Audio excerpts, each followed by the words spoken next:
I would never listen to this speaker above that range.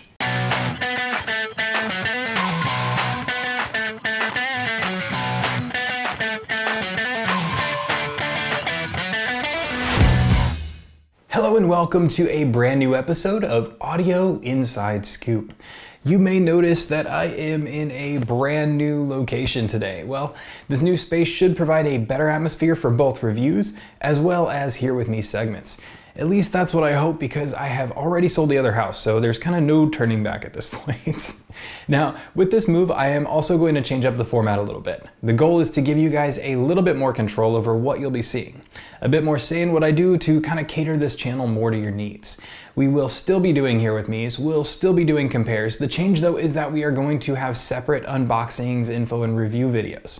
From there, you guys comment, let me know what you want to see the speakers compared to, and if you want to see Here With Me format, or if you want to see review style format, or both. For instance, today we are going to cover this little guy here. That was loud. For instance, today we're going to cover this little guy here. Today we're going to be diving into the Beats Pill. This is a super popular product, and I've heard a ton of great things with the latest update in 2024, which brought it back to life. So I want to hear it for myself. We'll crack it out of the box, go over the specs, review it, and then you guys comment and let me know if you want to see it compared to the Flip, the Nashville, the Emberton, or anything really. Let me know what you guys think in the comments below, and let me know what you want to see it compared to. One more thing before we get moving. At the time of me shooting this, our latest giveaway is still open. I'll be sending a Clips Detroit to one of you guys in the near future, so check out our Best of 2024 video for more info on how to participate in that giveaway. Now, this has already been a super long intro, so let's go ahead and dive into what you are really here for. Let's talk about the Beats Pill. Let's go ahead and pull it out of the box so we can get some eyes on the product and we'll get moving.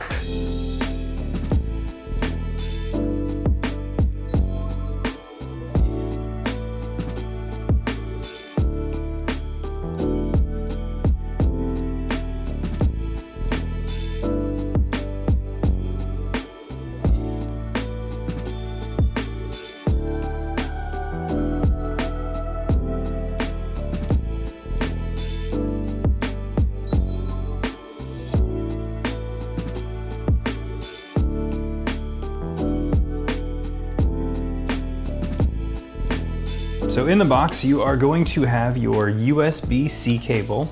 You're gonna have this Beats Pill kind of quick start guide, which is gonna tell you how to pair it to your device. It's going to tell you how to use the advanced button press features, and it's going to tell you how to reverse charge your device.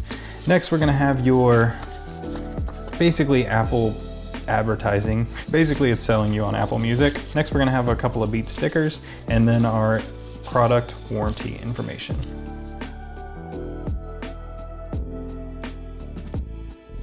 Go ahead and put most of this back in the box. And then finally, we have our pill itself.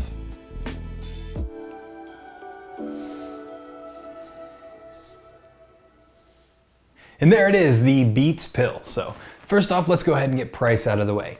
MSRP for this guy is gonna be $149, which is pretty average, to be honest. You'll see the same MSRP on the Bose SoundLink, the Klipsch Nashville. $10 more expensive is gonna get you the Marshall Emberton, or $20 cheaper is gonna get you the JBL Flip.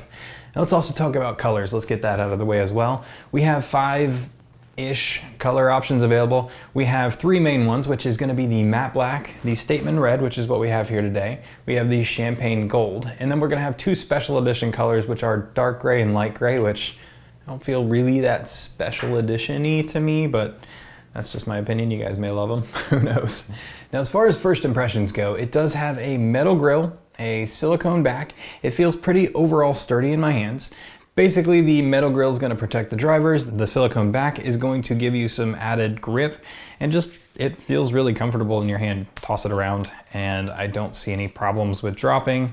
It doesn't feel cheaply made at all. It feels like a really quality product. Additionally, for first impressions, I did power it up, and it does have a fast pair option available. So you power it up, connect it to your phone really quickly, and you are good to go. As for size, for all intents and purposes, we are pretty similar to the competition, coming in at 8.6 by 2.8 inches, and it is 1.5 pounds. It's a good size for the space and feels really nice in your hands, and honestly, it's a I feel like it's a really good carry product. As for waterproof rating, it is IP67, so water and dust resistant. Again, on par with most of the things on the market today.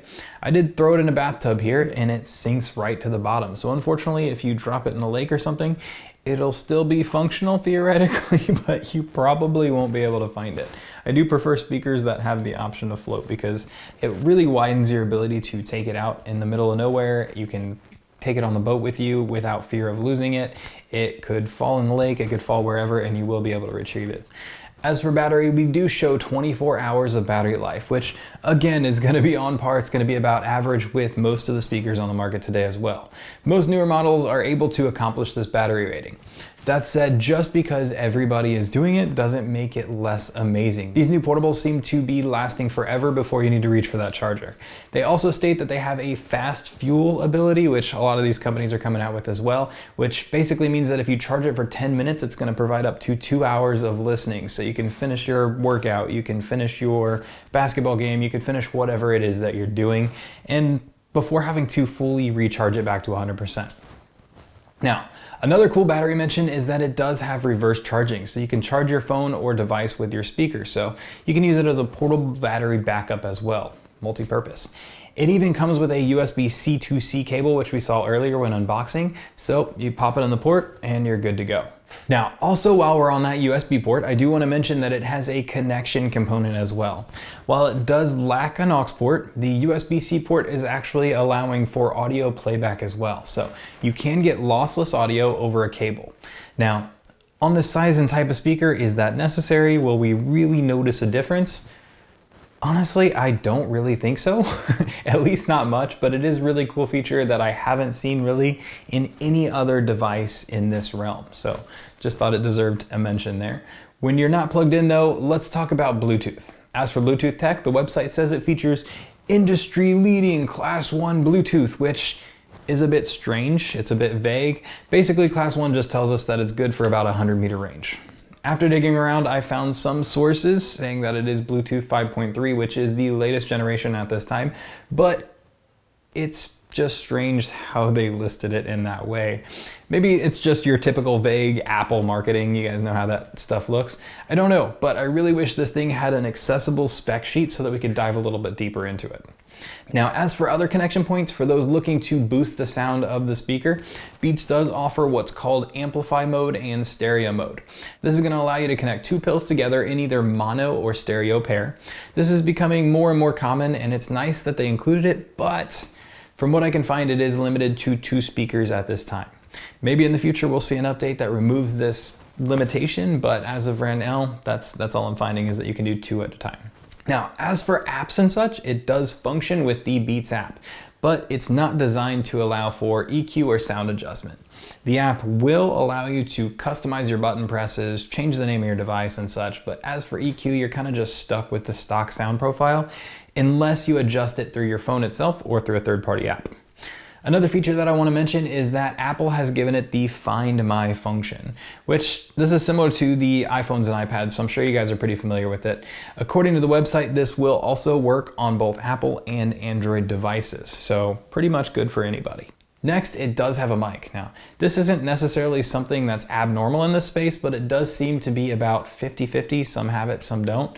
This one does. Not a deal breaker for me, but maybe it is for you, so definitely worth a mention there. Now, I did mention that you can customize your button settings and everything, but out of the box, this is how they function. With the power button, you can double press for an assistant or long press to enter into pairing mode. So I did want to interject this piece real quick into this portion because I think this is kind of the portion it fits into, but after a little bit later in this video, I am going to talk about how I did connect it and I did the sound testing and everything, but I also connected it to the app and I did the update, and when you update this speaker, it requests that you turn off the speaker, which is the first time I had actually turned it off during this whole process. And it was a little bit infuriating because basically what you have to do in order to turn off this speaker, when you do the update, it requests that you turn off the speaker. What you have to do to turn it off, you have to press and hold the power button for more than 1 second, but less than 3 seconds in order to power off this speaker, which that's abnormal, to say the least, but it's just a little bit strange, and it was very difficult to find, and it's not included really in the instructions anywhere. They say power on and off is this button, but they don't tell you really how to do it. So if you have this speaker, if it's driving you nuts as well, that's how you do it. You have to press and hold for longer than 1 second, but shorter than 3. Basically, I think what it comes down to is that they have a very finite number of buttons here. They have 4 buttons, and they are trying to do a million different things with these buttons. So it's going to be determined by the number of times you press it and the length of time you press it, but still it's a little weird. So anyways, adding that into this section, now let's go back to what I was talking about. The middle button is going to be your listening controls. You press this once for play pause, double press to skip track forward, triple press to skip back. I absolutely love it when manufacturers give tracking options, as you would think it would be pretty common, but some seem to skip over it. I do like to have the option to leave my phone in my pocket, on the desk over there, wherever, and control the music from the speaker. Lastly, we have dedicated volume buttons over here, so you can control the volume as well. Now, as for power and frequency range, these are somewhat a mystery. The site says things like, it has an upgraded woofer, and it has an upgraded tweeter, it has more air movement, it has more powerful sound, but no specific specs here. So this is where we talk about sounds and my personal listening experience.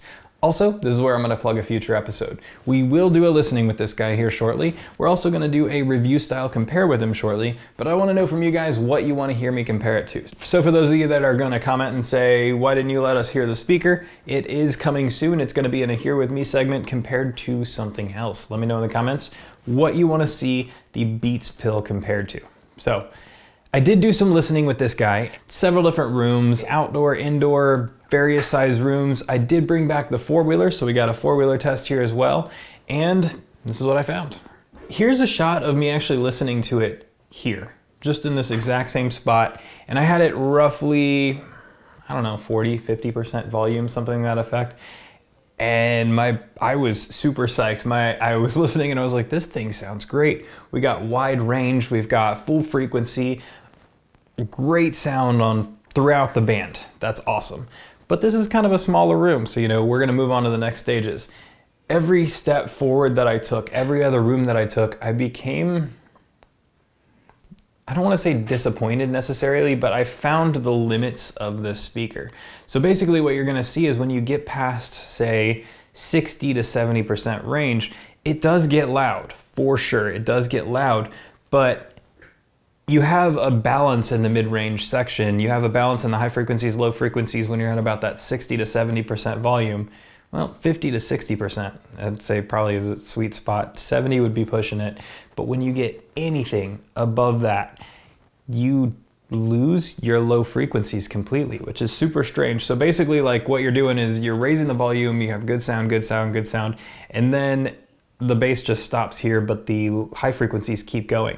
So you get a lot of distortion in the high frequency range, and you get zero bass when you push it further. So it's like taking all of the power, diverting it to the high frequency driver, and it kind of sounds like garbage, to be honest.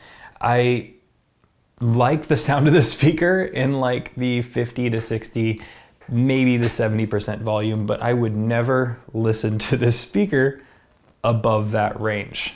It was almost painful to listen to. So 4-wheeler ride, I did get up to about 10 miles an hour and I could still hear it at that 70% volume range.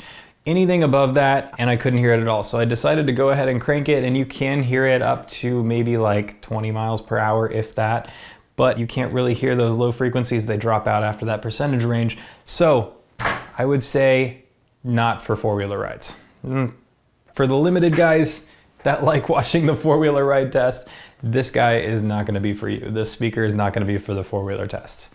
Now, as far as like outside in the woods, it did have that low frequency, but it stuck to that kind of perspective that I was going back to. It was consistent. Everything that I said about being indoors, everything about the small room, big room, everywhere, it was consistent throughout. So it did have consistent sound, but it did consistently disappoint above 70%. Now, as far as in that range, in that sweet spot, I would say that it is mixed pretty well, but I would love to see EQ added to the app in the future. That way we can kind of take care of that issue we've been seeing. We will see if this ever happens as part of a future update. honestly, I doubt it, because while it works with Android, it is primarily, I would say, an Apple product. So with the EQ in the phones and everything like that, they're just trying to push that out, would be my guess. So I don't foresee it becoming a thing in the future of adding EQ into the app, but who knows, maybe they'll surprise us. As of right now, you're kind of just stuck with what you get, or like I said earlier, you can use the phone's EQ or you can use a third-party app. All right, so in Synopsis, basically, I'm not super hype about it, guys. I'm not overly disappointed in this speaker, but I'm not super hype about it either. The USB-C connection with lossless audio and the Find My device, kind of what sets this apart from other speakers on the market in this category. But you know, if someone were to get it for me as a Christmas gift or a birthday gift or something like that, I'd rock it and I would love it. That said, this is a very competitive market and a very competitive space within that market. And I think ultimately I would pick something else given the choice in that price range. So that's really all I'm gonna have for you today on the Beats Pill, guys. With the new format, the next step is on you guys. Leave a comment below and let me know what you wanna see it compared to in either a Here With Me style compare where we do a side-by-side comparison listening for you guys, or a review style compare where we set those specs up side by side and kind of see how they stack up. Next, we're gonna go back to Marshall. I did cover the Emberton and the Willen, but the new gens came out and I kind of got sidetracked and forgot to come back to the Middleton. I'd like to correct that and bust that out and maybe compare it against the Klipsch Detroit or something to that effect. Let me know in the comments what you wanna see happening next with that. I also just picked up a bunch of the party boxes. We've been focusing primarily on these smaller style speakers, but I wanna go bigger. I wanna go bigger and pull out the party boxes into the mix and see how they stack up. So we're gonna launch into some JBL Encores. We're gonna launch into the 320, maybe the 720, we'll see. And we'll see where we go from there. So till then though, thank you guys so much for watching. We'll see you again soon for another episode of Audio Inside Scoop.